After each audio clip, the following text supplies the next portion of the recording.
I don't expect most people to have heard the word misandry. Your spell checker won't recognise it.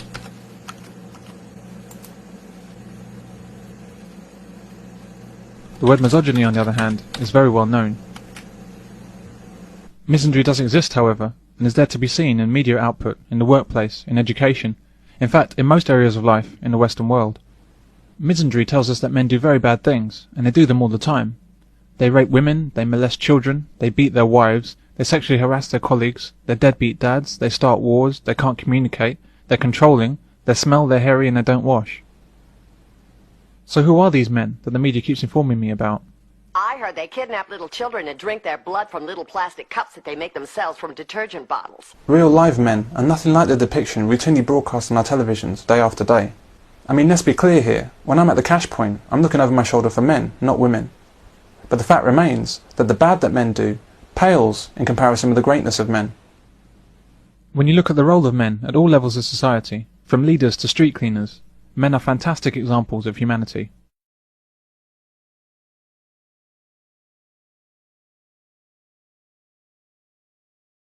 Misandry exists as a direct product of feminism. The hatred of men serves a purpose for government, charities, and large-scale businesses.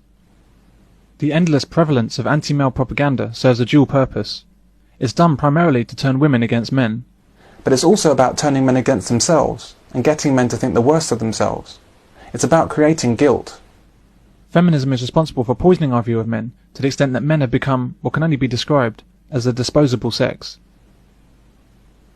The attack on men is carried out at many levels of society and across many different issues.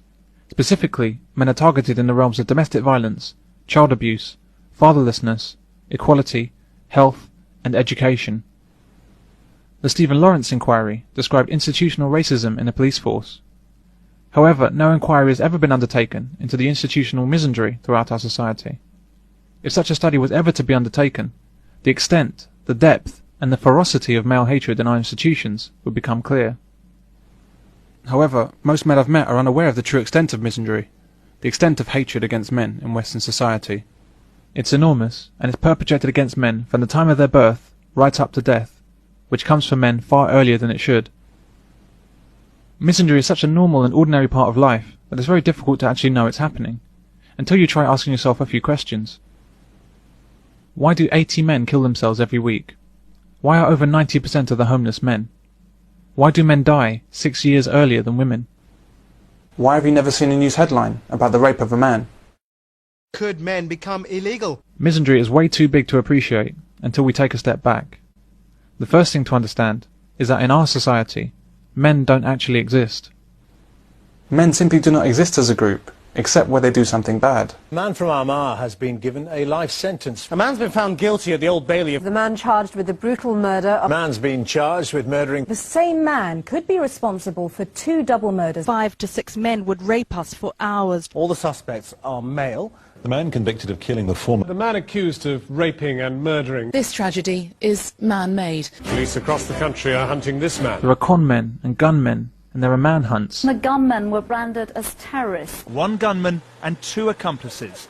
But when men do good things or brave things, as they overwhelmingly do day in, day out, or when men are the victims of tragedies, then suddenly the word men disappears into some kind of unmentionable abyss. A Canadian submarine with 57 on board drifts in heavy seas. Royal Navy and RAF assets. Just tell us about the number of people on board.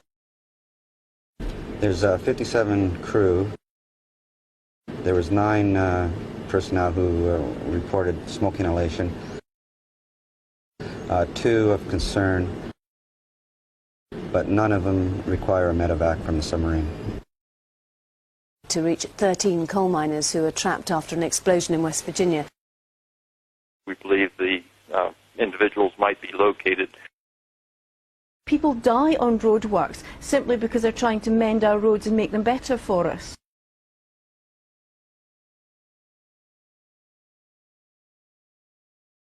People were desperate to feed themselves and their families. The workforce were ruthlessly exploited. 112 of them died.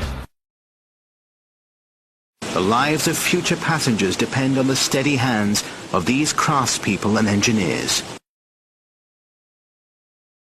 Two firefighters have died after a blaze in East London.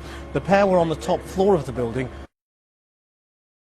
4 RAF crew are feared dead. None of the crew members have been found. 5 soldiers were killed. 4 bodies have been found near. Contact with the crew was lost. 5 members of the regiment were killed. 3 US soldiers died there today, but 9 others have been killed. The soldier was airlifted to Baghdad for treatment.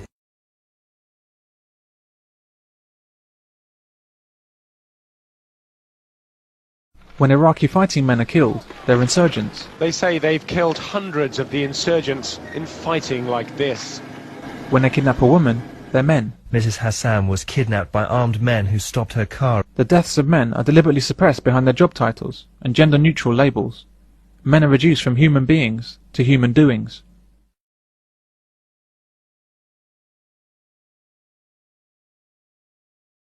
Women, however, certainly do exist, especially when something bad happens.